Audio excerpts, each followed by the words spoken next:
Thank you. Thank you. Hi, Bob. Hi, Speaker. Do you have a moment for me? Sure, 2 minutes. Okay, 2 minutes. so Senate President said a big priority of hers this year will be addressing poverty. What do you think about that? Oh, actually, it's a big, strong agenda.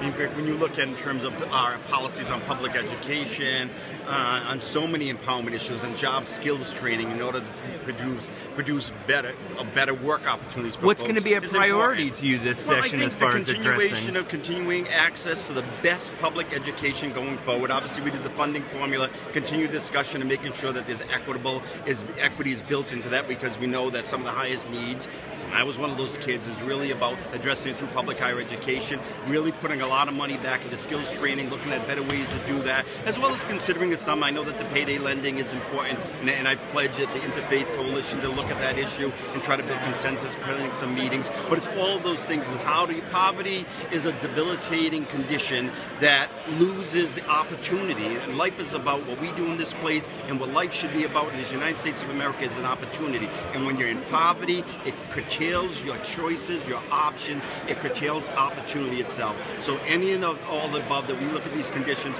we're ready, willing, and able to address those. Do you think it'll be the same kind of priority for you that Senate President Paiva Weed's talking about? She and I share a lot of priority, and she and I have already discussed so. Is that one of them, Speaker? Out.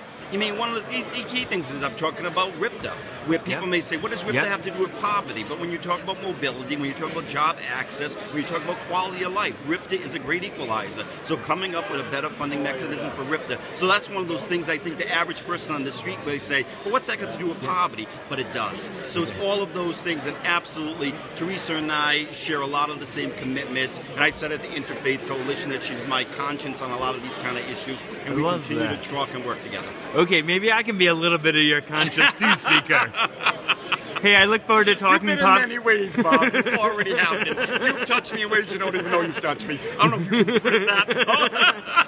I look forward to talking poverty with you this session, Absolutely. Speaker. And sometimes you need like a 50th anniversary to raise it to a new level of consciousness. But I've enjoyed the discussion. The new interest, if you will, I think is positive, because ultimately, I referred to it earlier in the session, that we have folks talking about these issues. We have people engaged in the discussion of what kind of economy we want. We have kids like the Providence Students Union looking at what kind of education we want. That's healthy, and that is good for the system. And I think a lot of the discussion, I was a baby then, but I think a lot of that passion was there in the early 60s, what led to so many reforms. And I think you see people engage, and that's what it takes to move institutions like a House of Representatives, which are the very reflective by its nature of those people on the street. So I think we're going to have some good discussions, and look forward to including you in those as well. All right, thank you, Speaker. I appreciate your time. Okay.